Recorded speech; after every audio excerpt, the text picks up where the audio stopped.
জামাত ইসলামের বিরুদ্ধে অতি রাজনীতি করতে যেয়ে চরমোনাই খেই হারিয়ে ফেলেছে, যার ফলে এখন চরমোনাই রাজনীতি নাই হয়ে গেছে।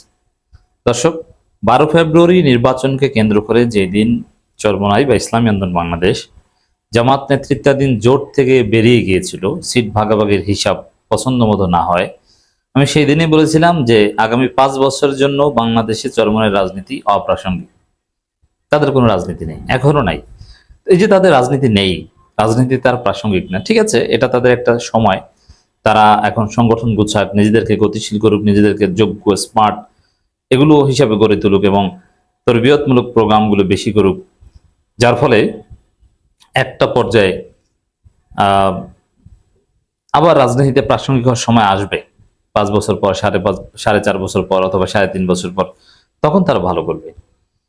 কিন্তু এই যে রাজনীতিতে তারা অপ্রাসঙ্গিক, এতে তাদের খেই হারিয়ে ফেলেছে। রাজনীতিতে সিরিয়াসলি প্রাসঙ্গিক ছিল ইউনূসের আমলে, যার ফলে একটা স্লোগান উঠেছিল, জামাত চরমোনাই, জামাত চরমোনাই। জামাত বললে সাথে চরমোনাই বলা হতো। এবং রাজনীতিতে চরমোনাই ইউনূসের আমলে প্রাসঙ্গিক ছিল বলে সরাসরি সালাউদ্দিন আহমেদ মোটামুটি অকথ্য ভাষায় চরমোনাইকে ধোলাই দিয়েছিলেন। শামসুজ্জামান দুদু, শহীদুদ্দিন চৌধুরী এনি, এরা কিন্তু একদম চরমোনাই পীর সাহেবকে ভণ্ড, পীর, মুনাফেক নানান কিছু বলেছিলেন। বিশেষ করে সালাউদ্দিন আহমেদ স্পষ্ট বলেছিলেন যে আপনারা গত 17 বছর 15 বছর নৌকায় আওয়ামী লীগকে ক্ষমতায় থাকতে হাত পাখা দিয়ে বাতাস দিয়েছে। এবং শাইখে চরমোনাই যে মার খেয়েছিলেন বরিশালে সিটি কর্পোরেশন নির্বাচনের সময়, এটা নিয়ে সালাউদ্দিন আহমেদ ট্রল করেছিলেন যে দন্ত মোবারক শহীদ হয়েছিল, এটা একটা ট্রল। অথচ তার দাঁত ভাঙে নাই, এটা মিথ্যে কথা। দন্ত মোবারক শহীদ হয়েছিল, আর যেন দন্ত মোবারক শহীদ না হয় সেই দোয়া করি। কত বড় খোঁচা সালাউদ্দিন আহমেদ দিয়েছিল। এবং পীর সাহেব চরমোনাই, শাইখে চরমোনাই কোনো কথা বললে রাজনীতিতে এটা একটা টক শোতে কিংবা আমাদের বিশ্লেষণের একটা কন্টেন্ট হতো, একটা বিবেচ্য বিষয় হতো যে তিনি এটা বলেছেন। চাঁদা তোলে পল্টনে, ভাগ যায় লন্ডনে, এটা ব্যাপকভাবে সারা জাগিয়েছিল। তো এটাকে বলে প্রাসঙ্গিকতা, যে চরমোনাই কি করলো, কোথায় গেল, এটা একটা গুরুত্ব আছে এবং এটা বিভিন্ন মহল সিরিয়াসলি নেয়। যেমন বিএনপি এটা খুব সিরিয়াসলি নিয়েছিল, কিন্তু যখনই জামাত জোট থেকে চরমোনাই ছিটকে গেল, তখন এই রাজনীতিতে তারা অপ্রাসঙ্গিক হয়ে গেল। এখন দেখেন চরমোনাই নেতারা কোথায় কি বললো বা বললো না, এটার আলাদা কোনো তাৎপর্য রাজনীতিতে নাই, বিএনপির কাছে নাই, জামাতের কাছে নাই। চরমোনাই নিয়ে যা আমিরে জামাত কথা বলতেন, বিএনপি সর্বোচ্চ নেতারা কথা বলতেন, ইতিবাচক কিংবা নেতিবাচক। কিন্তু এখন জামাতের কোনো নেতার পক্ষে মুখ থেকে ইতিবাচক কিংবা নেতিবাচক কোনো শব্দ উচ্চারণ করতে শুনেন প্রধান বিরোধী দলের? সংসদে চরমোনাইয়ের কোনো এক্সিস্টেন্স আছে বলে মনে হয়? হয় না। এছাড়া সরকারি দলের কাউকে শোনেন চরমোনাই নিয়ে কথা বলতে? এনসিপি কে শুনেন? একসময় নাহিদ কিংবা ভিবিনুর এরা চরমোনাইতে আসতো, সাদিক ক্যামরা আসতো, মানে সবার একটা নজর ছিল এবং এটা একটা পবিত্র জায়গা হিসাবে আলাদা একটা মূল্যায়ন পেত। কিন্তু নির্বাচনের পর এনসিপির ছেলেদের কোনো আকর্ষণ দেখেন চরমোনাইয়ের প্রতি? এনসিপিতে যারা বঞ্চিত, আব্দুল কাদের, যাদের কোনো পদ পদবি নেই, যাদের কোনো রাজনীতি নেই, এরা চরমোনাইতে আসে। নাহিদ হাসনাতদের কোনো আকর্ষণ নাই। ভিবিনুরেরা এখন আর চরমোনাই চেনেই না, অথচ ভিবিনুর একসময় নিয়মিত আসতেন। মানে কারো মুখেই কিন্তু চরমোনাই নেই। এটা একদম সুস্পষ্ট প্রমাণ যে তারা রাজনীতিতে অপ্রাসঙ্গিক হয়ে গেছে।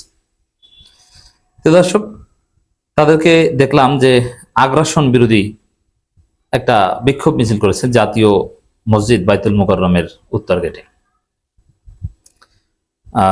জুলাই সনদ বাস্তবায়ন বা নানান দাবিতে করেছে। তবে তাদের যে বক্তা, তাদের বক্তব্যগুলো শুনলাম, সেখানে সিংহভাগ ছিল আগ্রাসনের বিরুদ্ধে বক্তব্য। ভারতীয় আগ্রাসনের বিরুদ্ধে ছিল, আবার যুক্তরাষ্ট্রের আগ্রাসনের বিরুদ্ধে ছিল।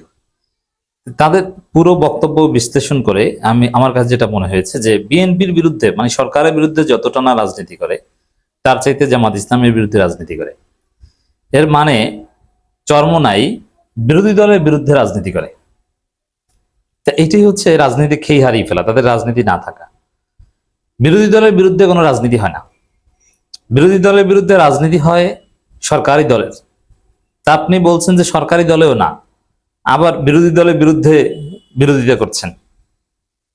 এর অর্থ আপনার কোনো রাজনীতি নেই, আপনি কোনো পক্ষে না, এবং আপনার অবস্থান কোনো প্রভাব বিস্তার করে না। বুঝতে পারছেন কোন মাইনকে চিপে চরমোনাই পড়েছে? এদিকেও নাই, ওদিকেও নাই, মুজাবজাবিন।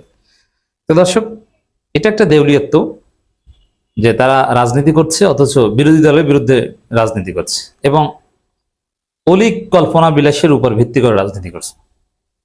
তাদের এই প্রোগ্রামের শাইখে চরমোনাই যেখানে বক্তব্য দিয়েছেন, তাদের মহাসচিব বক্তব্য দিয়েছেন, নতুন মহাসচিব আরো অনেকে বক্তব্য দিয়েছেন, সবার কণ্ঠে সুর একটাই, যে আমিরে জামাত ডাক্তার শফিকুর রহমান কেন মার্কিন যুক্তরাষ্ট্রকে বাংলাদেশের পরীক্ষিত বন্ধু বলেছেন, অথচ যুক্তরাষ্ট্রকে বাংলাদেশের পরীক্ষিত বন্ধু শেখ হাসিনা বলেছেন, খালেদা জিয়া বলেছেন, সবাই বলেছেন, এবং আসলেই পরীক্ষিত বন্ধু, পুরনো বন্ধু।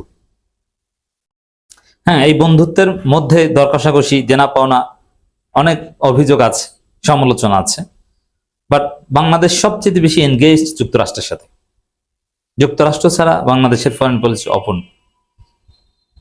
হ্যাঁ, আমরা যুক্তরাষ্ট্রের অনেক বিষয় সমালোচনা করি, এটা কোন দেশের সাথে সমালোচনা নাই। ফরেন পলিসি মানেই তো একটা স্বাধীন রাষ্ট্র, মানে আমরা আমার স্বার্থ, আমার স্বার্থ উইন উইন সিচুয়েশন কখনো হয় না রিয়ালিজমের এই বাস্তবতায়। কখনো কখনো যুক্তরাষ্ট্র থেকে আমরা অনেক কিছু পেয়েছি, কখনো তারা বেশি পেয়েছে, এর মধ্য দিয়েই তো বন্ধুত্বের সম্পর্ক। ফরেন পলিসি এভাবেই চলে।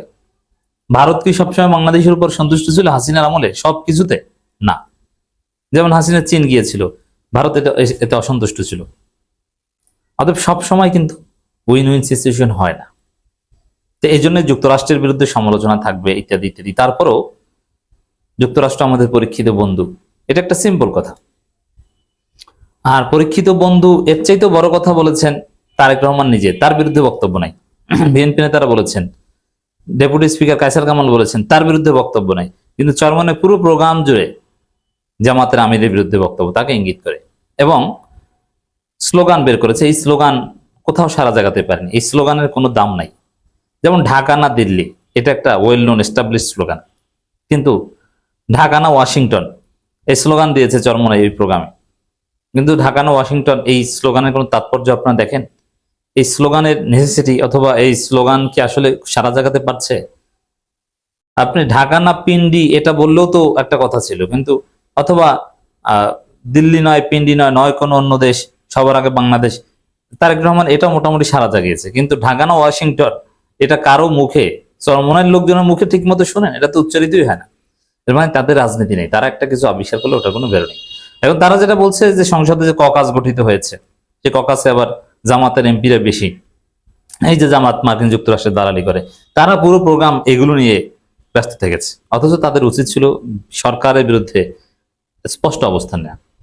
কারণ এটা তারা জানে না যে ককাস কি। ককাস এটা বৈধ একটা বিষয় মার্কিন যুক্তরাষ্ট্রে, এটা লবিস্ট ফার্মের মতো লবিং করে বৈধভাবে তাদের দর কষাকষির জন্য একটা প্ল্যাটফর্ম, এটা গ্রহণ করতেই পারে। এটা যুক্তরাষ্ট্রে আইন অনুযায়ী সম্পূর্ণ বৈধ। তাদের সাথে যারা ফরেন পলিসি মেনটেন করে, তাদের বিভিন্ন দেশে এরকম ককাস আছে। এইটাকে তারা অস্বাভাবিকভাবে উপস্থাপন করার চেষ্টা করছে, যেটা তাদের বুঝের অভাব।